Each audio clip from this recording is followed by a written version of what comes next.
Good afternoon, everyone.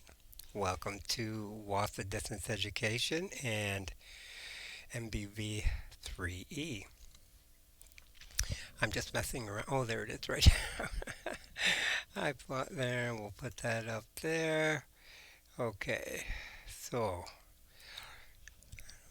hmm there we go. Okay, and we will just make sure that we are recording. I have a different screen here than I usually have. Okay, bear with me. Okay, no, we're recording. That's good. All right. And are we sharing this? Yep, share. There we go. Okay. All right. That's very important. Somehow I had taken off the screen sharing, but we have it up and running right now. Oof.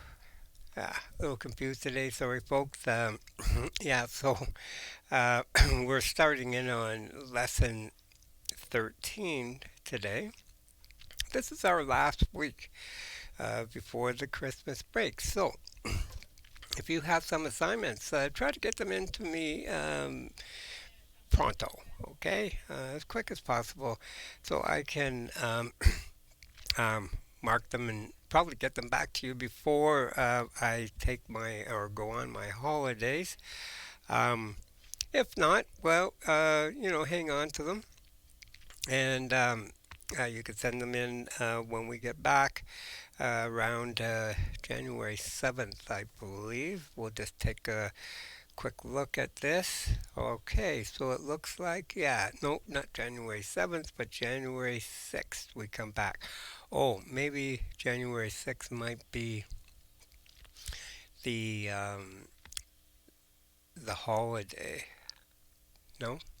So we start right back in on the 6th. Okay, so I got that straightened out. That's great.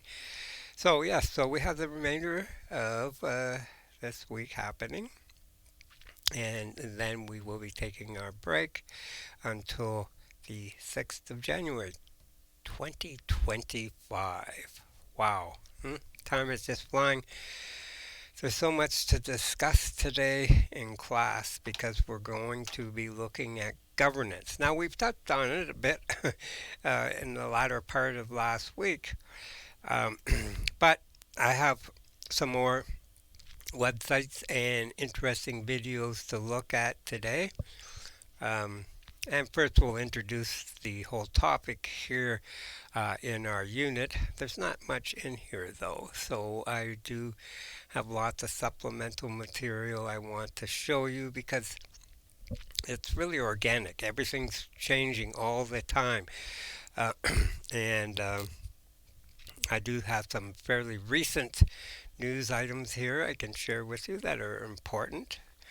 Um, so, the learning goal is transferring them into actions that you will accomplish here. You will be able to identify characteristics of Aboriginal nationhood and recognize the qualities required to be an Aboriginal leader. You'll be able to describe how Aboriginal communities strive to protect and promote their culture. And you'll understand the challenges facing Aboriginal self government today, of which there are many. Because most Aboriginal communities, nations, um, have different concerns, right? Uh, um, then you just can't roll everybody up into one ball of wax here. There's different concerns, and so they want to address those specifically for each independent First Nation. But there are many concerns that are the same, right?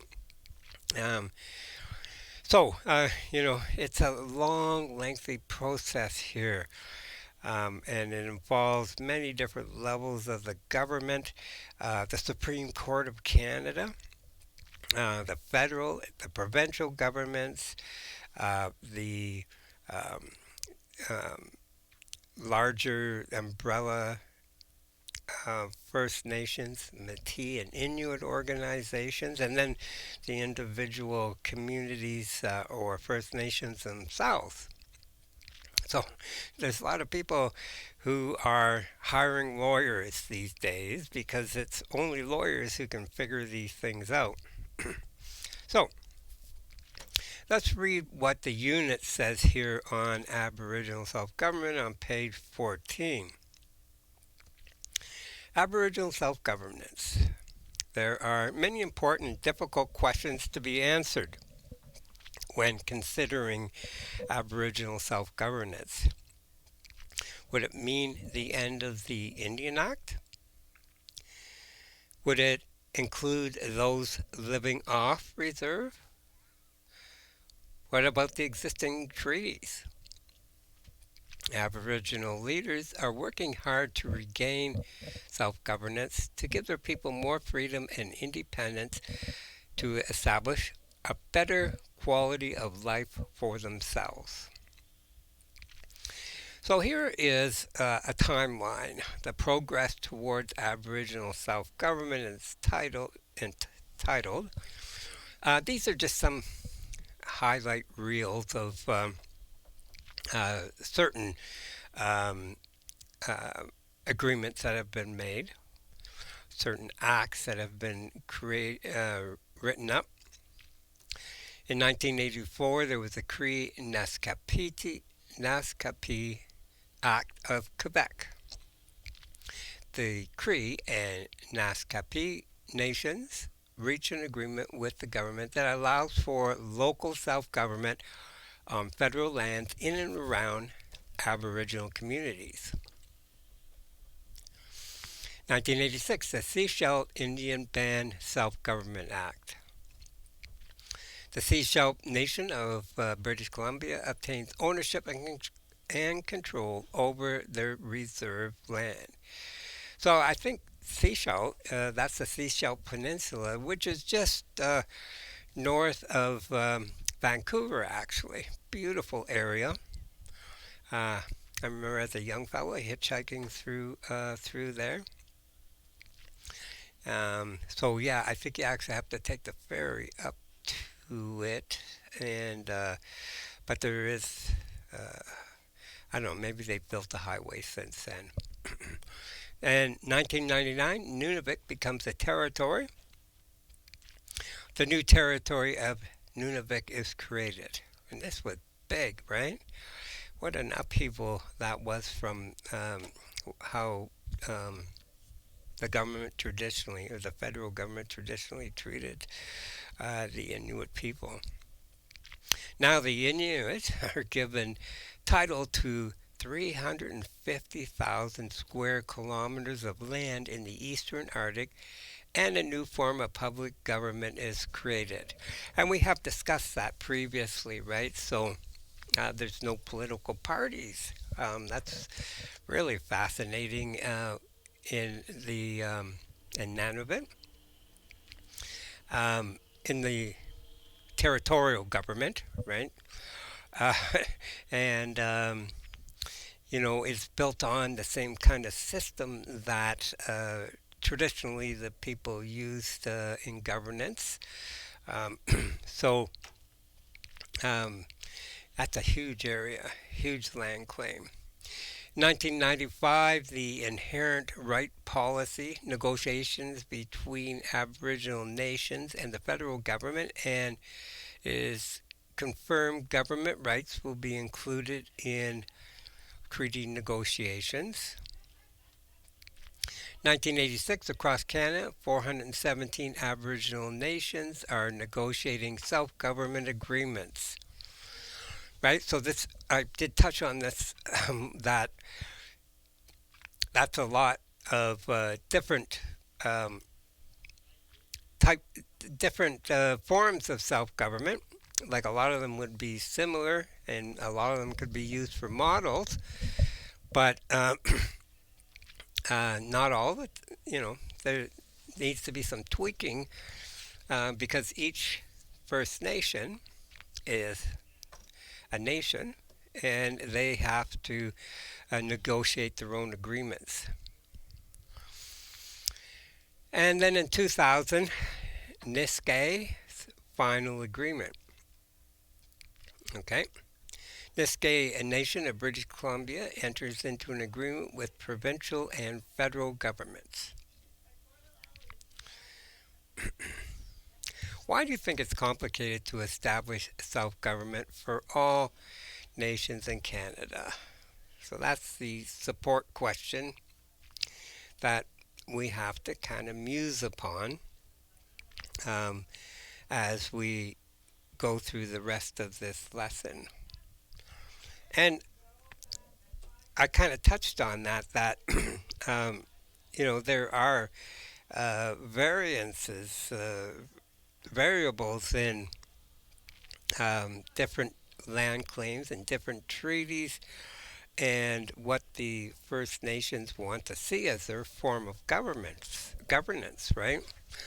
I mean, some First Nations out west in BC, um, they have they pass on uh, their chieftains by inheritance, right? Um, so it's almost like being a king or a queen or whatever, but that was how they traditionally did it.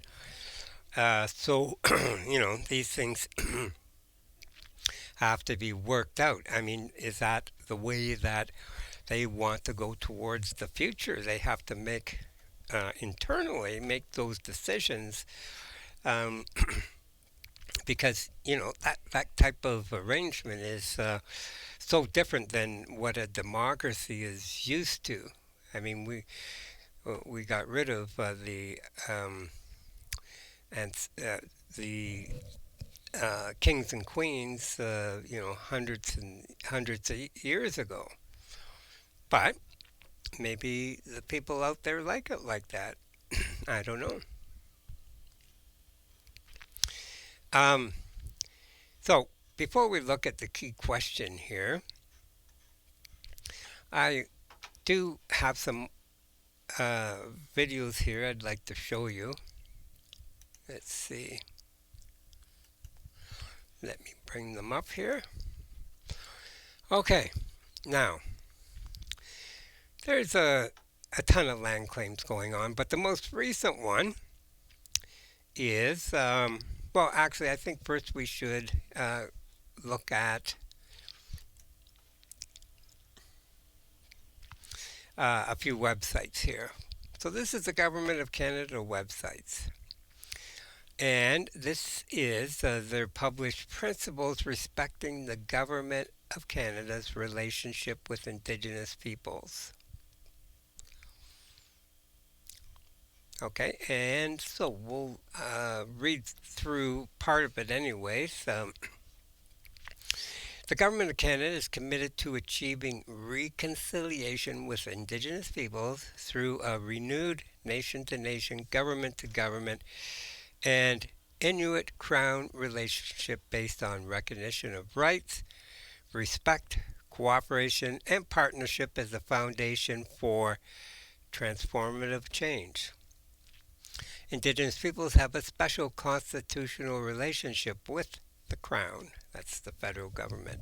This relationship, including existing Aboriginal and treaty rights, is recognized and affirmed in Section 35 of the Constitution Act, and we've looked at that previously from 1982. Section 35 contains a full box of rights and holds the promise that Indigenous nations will become partners in Confederation on the basis of a fair and just reconciliation between Indigenous peoples and the Crown. The government recognizes that Indigenous self-government and laws are crucial to Canada's future and that Indigenous perspectives and rights must be incorporated in all aspects of this relationship. In doing so, we will continue the progress of decolonization and hasten the end of this legacy wherever it remains in our laws and policies. The implementation of the United Nations Declaration on the Rights of Indigenous Peoples requires transformative change in the government's relationship with Indigenous peoples. Okay, so this is the first time that we've mentioned this particular document, the Rights of Indigenous Peoples, which was declared by the United Nations. So that's not just covering in Canada, it's all over the world because there are Indigenous peoples all over the world who have been colonized for hundreds of years and still are being colonized in some places, right? Um, the UN Declaration is a statement of the collective and individual rights that are necessary for the survival, dignity, and well being of Indigenous peoples around the world, and the government must take an active role in enabling these rights to be exercised. The government will fulfill its commitment to implementing the UN Declaration through the review of laws and policies as well as other collaborative initiatives and actions. This approach aligns with the UN Declaration itself, which contemplates that it may be implemented by states through various measures. The review and laws and policies will be guided by principles respecting the government of Canada's relationship with Indigenous peoples. These principles are rooted in Section 35, guided by the UN Declaration, and informed by the report of the Royal Commission on Aboriginal Peoples and the Truth and Reconciliation Commission calls to action. In addition, they reflect a commitment to good faith and the rule of law, democracy, equality, non-discrimination, and respect for human rights. They will guide the work required to fulfill the government's commitment to renewed nation-to-nation, government-to-government, and Inuit-Crown relationships. These principles are a starting point to support efforts to end the denial of Indigenous rights that led to disempowerment and assimilationist policies and practices. They seek to turn the page in an often troubled relationship by advancing fundamental change whereby Indigenous peoples increasingly live in strong and healthy communities with thriving cultures. To achieve this change, it is recognized that Indigenous nations are self-determining, self-governing, increasingly self-sufficient, and rightfully aspire to no longer be marginalized, regulated, and administered under the Indian Act and similar instruments. The Government of Canada acknowledges that strong Indigenous cultural traditions and customs, including languages, are fundamental to rebuilding Indigenous nations. As part of this rebuilding, the diverse needs and experiences of Indigenous women and girls must be considered as part of this work. To ensure a future where non-discrimination, equality, and justice are achieved. The rights of Indigenous peoples, wherever they are, shall be upheld. These principles are to be read holistically and with their supporting commentary. The Government of Canada acknowledges that the understandings and applications of these principles in relationships with First Nations, the Métis Nation, and the Inuit will be diverse, and their use will necessarily be contextual. So that means what I was mentioning before, that their use will be dependent on what previous treaties and what is important to that First Nation, right? These principles are a necessary starting point for the Crown to engage in a partnership and a significant move away from the status quo to a fundamental change in the relationship with Indigenous peoples. The work of shifting to and implementing recognition based relationships is a process that will take dynamic and innovative action by the federal government and indigenous peoples. These principles are a step to building meaning into a renewed relationship. Okay, so I won't be able to read this whole website. I'm just going to read these principles out. And if you want to have more information on this, then the site is justice.gc.ca, and you would just do a simple for principles of um, respecting the government of Canada's relationship with First Nations, or just do a Google search, you'll pull it up.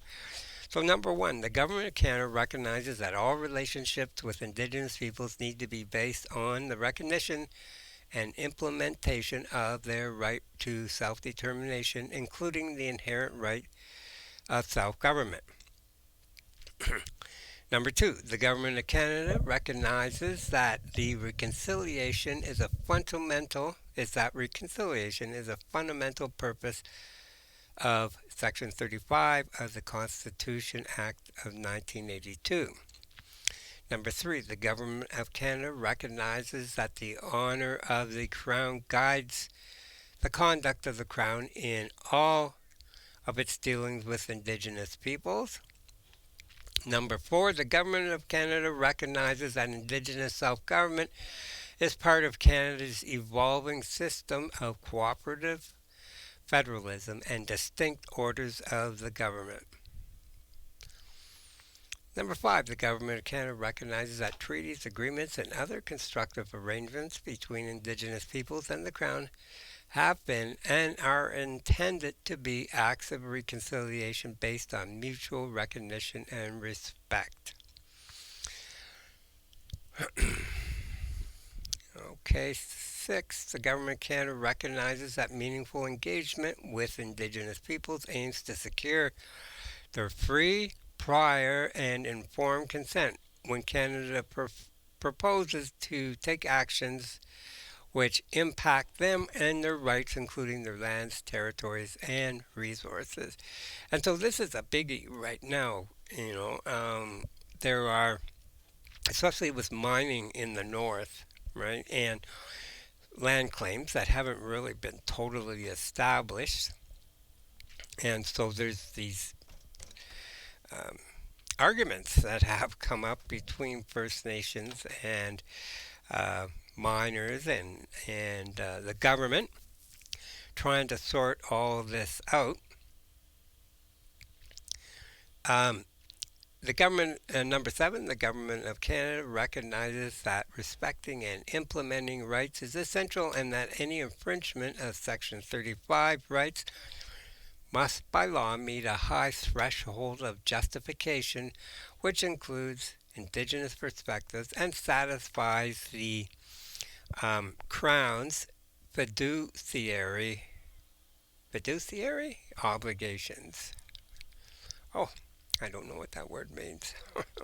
Oh, well, anytime you don't know what a word means, just copy. All right, this is important. Right, I do this a lot. Paste. Okay, fiduciary meeting.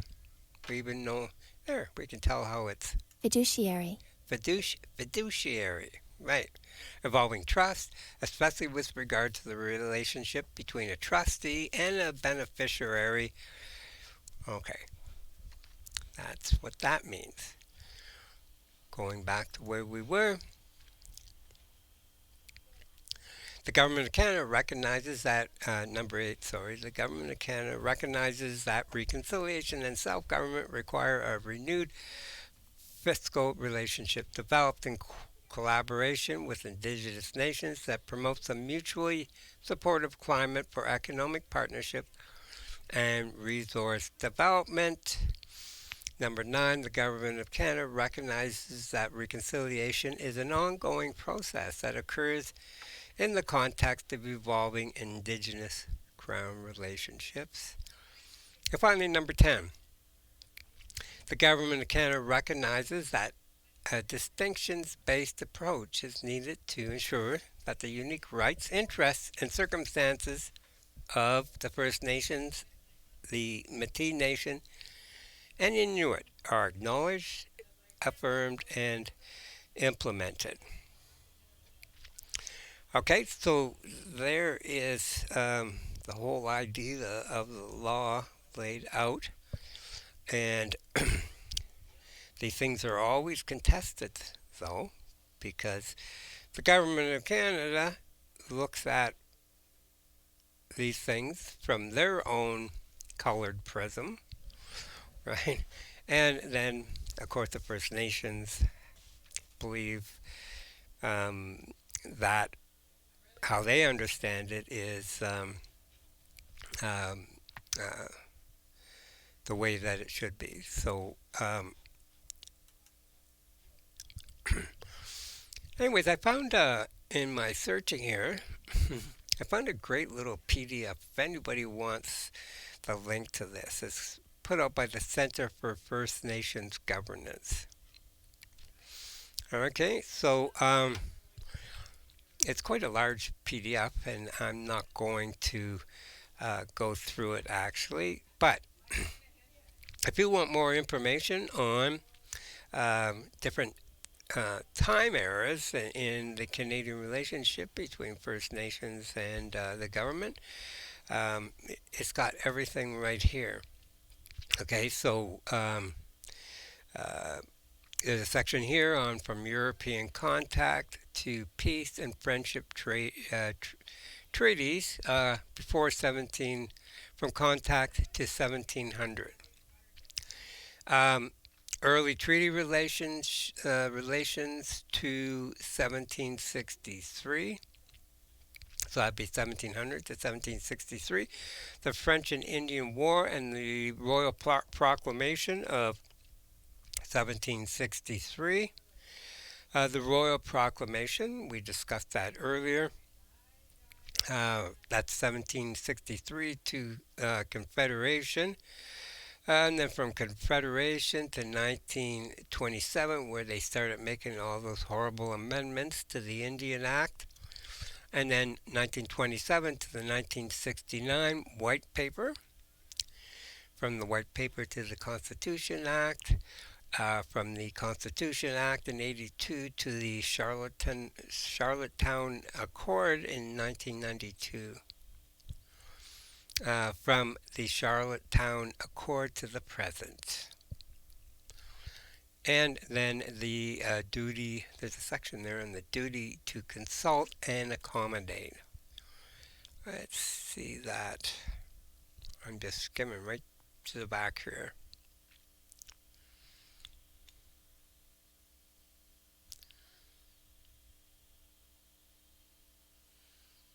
Okay, so at the end here, there's a number of different legal battles going on, right?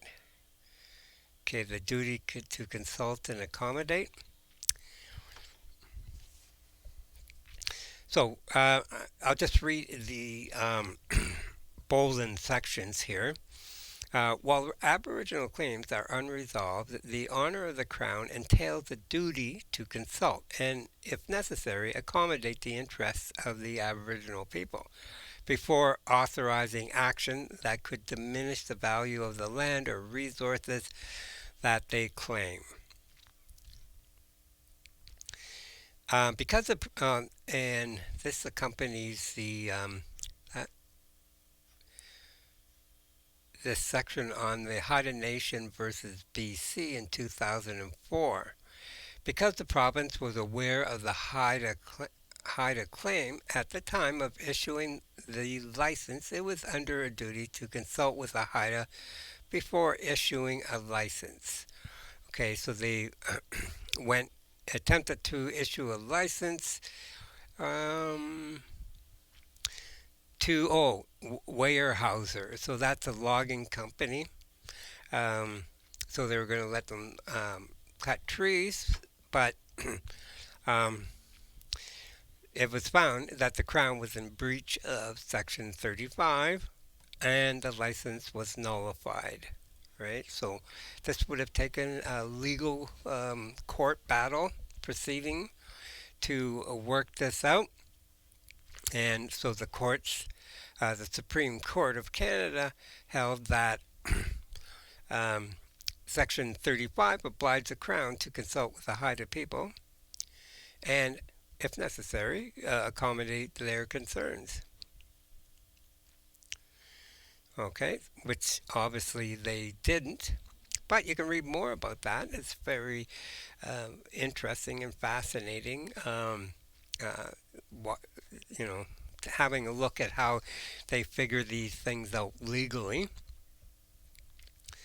And so, anytime there is a claim that is won like that through the Supreme Court, then they set what's called precedents, right? So, any other arguments or legal battles that come up, they'll look at this uh, actual um, uh, claim and say, well, you know what? We'll look at the Haida versus BC claim, and our claim is exactly the same, and so they will follow suit. Here's another one: the Mikisew Cree First Nation versus Canada.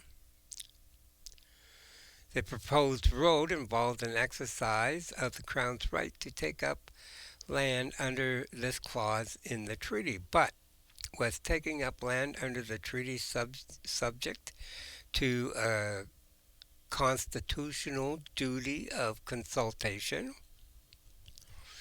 right? So, the Crown legal people had looked at the treaty and figured that they could build this road there. But it went through the traditional hunting grounds of the Mikisew Cree First Nation, right? So let's see. So they worked it out. So in return, the Aboriginal people were promised reserves and some other benefits. Um, okay, so those are kind of examples of what you'll see in the legal end of things um, between First Nations and government. So there's always this duty of consultation, which is really important as far as uh, the uh, not the treaties, but the Constitution Act, right? The duty to consult. And we've had some things happen locally as well in similar contexts, in Cat Lake and Big Trout Lake as well, um, locally. And I do have some more local news items here I can play for you, but I can send you this link if you want to look at things in more depth. Um, okay, what do we have here?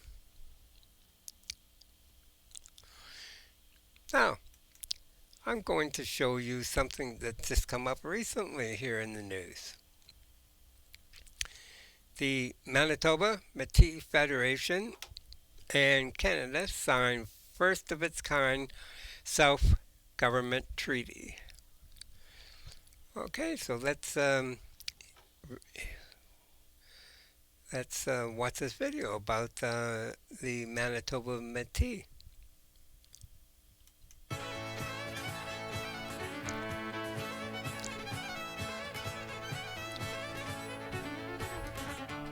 Let's give a big welcome.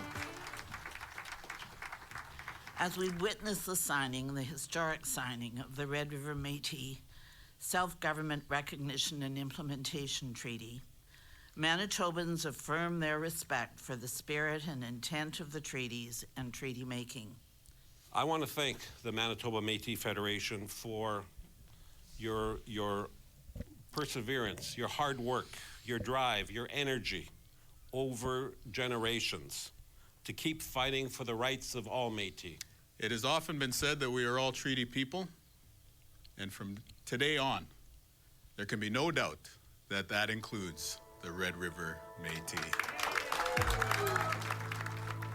To me, this is a reclamation of the promises that Canada made to us in 1870 under the Manitoba Act, the 1.4 million acres promised to our children and our children's children. This is the legacy of that.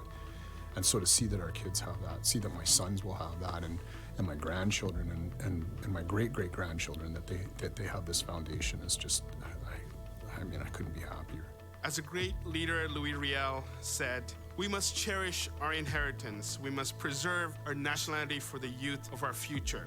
The story should be written down to pass on. That is what we're doing today. We are writing this story. The emotion today was unbelievable. Inside me, inside the entire room. You know how a lot of times these things are infectious, and people were excited. I've been around for several years now, and it seems like we achieve things that are part of history. When the president was speaking, and then, he got so emotional, because, this has been a long fight for him. And you could just feel it, and then all of a sudden, he was almost gonna cry there, and I felt myself, oh no, don't cry, don't cry. I was inspired this morning about the feeling, and my emotions were running. They're still running right now. People that don't know what we've gone through, people that don't know what our people have suffered through, being treated as worse than second class, being pushed to the side. You're always watching everybody else get everything. You know how hard it is to tell your people, your family? The emotion was so overwhelming when the president spoke. And when the president teared up, my eyes welled, because he is such a powerful individual who has dedicated his life for our people. The next generation, the opportunity that they can be well set for their family, that they can walk with pride, and people are going to look and say, wow, that's the Métis, that's the Red River Métis. Those are our proud people. And I just couldn't hold back. I tried to hold back and hide my emotion, but I just couldn't. My dad was a man of action and not as much words, especially, when I was a younger kid. But, to be at a place like this, to be involved at some level with this achievement, I know that he would be very, very proud. It was a wonderful experience. As a Red River Métis citizen and lawyer, it meant a lot. It's just a lot of hard work and dedication on the part of our leadership and the president and our cabinet, and then as well as the negotiating team all together. It was amazing. When I went into law, you always dream of having meaningful work that helps people and affects people. It's been a pleasure. It's been an honor to be involved. And for me, I learned so much about the Red River Métis, and I've made so many friends over all these years. So that's the most rewarding part of it. When you start looking at what it is and why it is this treaty means so much, it sets the stage of what the future will look like. It'll be the foundation of the future for the next generation. When President Chartrand graciously asked me to be the witness to his signature, I did get goosebumps. I could feel the tingling happening. And that was only the day before yesterday. And so I'm really honored that he asked me to take that role. I feel very honored and privileged that the president entrusted this portfolio to me, but I also feel very proud of all the people who worked so hard and who are part of our team to get to today. It's taken a lot of time away from our families and our children, but with that comes the reward of seeing it to this point in history. I don't think that I'm ever going to be able to fully give my own feelings justice verbally. I don't think it's possible to find those words as deeply as they affect, the feelings affect us. But if you're Métis and you were here, you already know. It's everything. Sometimes people don't realize that how important a partner is, and somehow I need to find that protection, and that's what Gloria will do for me throughout our existence together. I want her to feel like and understand that she too is deserving of the applauses I'm getting, the accolades, the respect, and so it was very important for me to show her that she's part of this journey. We did it together. All right. Okay, escape out of there. So that's the Manitoba, whoops. The Manitoba Métis Federation. So this just happened November, in November 2000 and, let's see, November the 30th. Wow, that is recent, less than 2 weeks ago. So, how we doing for time here? I wanted to show you, we have some time, but let's see. Okay. All right, so there's an article here in the Canadian Encyclopedia, and we'll take a look at that for the remainder of the course, and then tomorrow we'll look at a few other videos. We'll look at in our area the white sands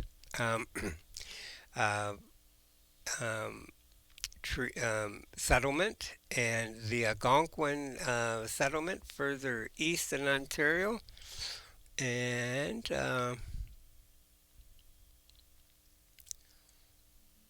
then we'll also look at a Supreme Court decision involving for Indigenous people to self-govern and including child and family services. So this is all recent news just from the early part of this year. We'll have a look at that because that's very important as far as self-governance goes as well, right? So there's many different layers and levels of self-governance, and this has been a big one. The Supreme Court decision recognizing the right of Indigenous peoples to self-govern child and family services. Okay, we'll look at that tomorrow. So, where are we here? Okay, let's just take a quick look at this Indigenous self-government. Government is the formal structure through which Indigenous communities may control the administration of their people, land, resources, and related programs and policies through agreements with federal and provincial governments. So the definition, Indigenous self-government is the formal structure through which Indigenous communities may control the administration of their people, lands, resources, and related programs and policies through agreements with the federal and provincial governments. I think I just said that. Let's repeat it. The forms of self-government where enacted are diverse and self-governed government remains an evolving and contentious issue in Canadian law, policy, and public life. Canadian law, okay, so the Indian Act of 1876 dismantled traditional systems of governance and imposed external controls in the form of local Indian agents and the federal bureaucracy of the Department of Indian Affairs on individuals and communities. The Department of Indian Affairs, the bureaucracy of that department was way out of whack and very, I mean, the stories that I've heard about it is that it basically, well, it was a federal bureaucracy that was out of touch with what they were supposed to be doing. And so they went off on wild tangents and just spent money um, needlessly that didn't really help communities. And um, yeah, so it didn't. It was a poorly maintained department, federal department. So not until the late 1960s and early 1970s did increasingly effective political organizations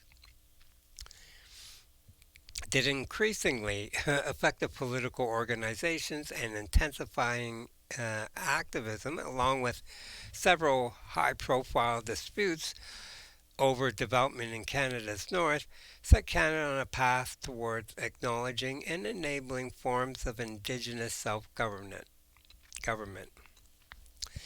This trend gained momentum in the late 20th century and the early 21st centuries, and Indigenous people saw the rights of self-government affirmed in the Constitution Act of 1982 and in international documents. The right to self-government, however, is far from being enshrined in law. Court cases. At the end of the 20th century, Canadian courts made several rulings on matters regarding Indigenous rights, matters um, closely related to the concept of self-government, such as the jurisdiction over lands and peoples and the regulation of traditional activities, have emerged through these cases. Canadian law has taken a gradual approach to broadening lawmaking powers and jurisdiction through the exercise of Indigenous rights. And it goes on to talk about some of the cases and the committees, commissions, and things like that, land claims, um, and then international law, of course, and ongoing issues. The judicial approach to Indigenous self-government is methodical and incremental.